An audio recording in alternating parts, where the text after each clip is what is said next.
Alors, merci beaucoup pour cette introduction. Donc, comme c'est a priori l'orientation chez Ophir, je vais essayer de vous présenter la substantifique moelle de ce que j'ai essayé de faire dans mon papier.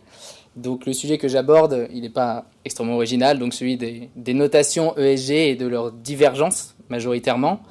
Je pense que c'est un sujet qui est intéressant parce que ça cristallise pas mal de tensions, là où je pense que ça devrait plutôt ouvrir au débat. Et donc, j'ai essayé d'étudier un petit peu ces scores pour voir comment justement on peut les utiliser pour débattre et pour pouvoir vraiment exprimer des choses sur des décisions d'investissement.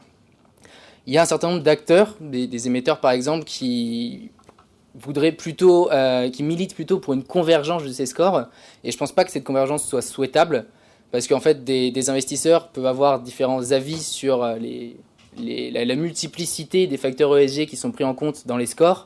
Et finalement, ce serait presque étrange que des différents investisseurs qui essaient de mettre en place un fonds pour promouvoir l'emploi des femmes dans les entreprises tech, ou alors un fonds sur la gestion des ressources en eau dans les pays émergents, aient le même avis sur une entreprise. Ce serait presque absurde. Donc je ne pense pas que cette divergence soit souhaitable. Ce qui est néfaste dans ce système-là, c'est qu'on n'a pas vraiment de transparence et une bonne compréhension des hypothèses, des méthodologies et des partis pris sous-jacents à ces scores.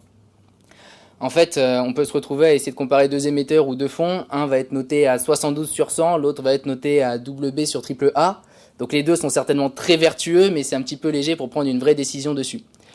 Ce que j'ai voulu mettre en avant, c'est comment est-ce qu'on peut étudier ces scores, les déconstruire pour essayer de voir quel type d'entreprise, quel type d'émetteurs ils mettent en avant, où est-ce qu'ils sont vraiment exigeants et quelles sont en fait les hypothèses qui ont été prises en compte pour mettre en place ces scores.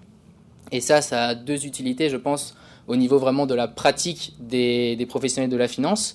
D'une part, pour ceux qui créent les scores, être capable de vraiment comprendre et mesurer les choix distinctifs qu'ils ont faits pour soit les corriger, soit les promouvoir et communiquer dessus pour qu'on puisse vraiment en fait comprendre ce qu'il y a derrière ces scores, derrière ce 72 sur 100. Et pour ceux qui sont en fait à l'extérieur, qui cherchent à comprendre ce qui a été fait, quelle démarche d'investissement a été adoptée. Donc, par exemple, un sélectionneur de fonds qui va vouloir comparer deux fonds. Aujourd'hui, il peut aller sur Morningstar et regarder les notes qui lui ont été données. Le problème, c'est qu'ils ont tous été étudiés selon la même méthodologie, selon le même set de données de Sustainalytics, qui n'est pas forcément corrélé au set de données qui a été utilisé par l'investisseur. Donc, tous les efforts qu'il a faits vont être juste effacés parce qu'on les regarde par un autre prisme. Je pense que c'est un petit peu absurde et qu'on a besoin d'outils qui permettent d'évaluer les investisseurs et leurs décisions et leurs scores à l'aune de leur propre recherche, leur propre effort, leur propre méthodologie. Donc ça, c'est un peu les deux utilités que je pense peuvent être vraiment tirées du papier et des analyses que j'ai essayé de faire.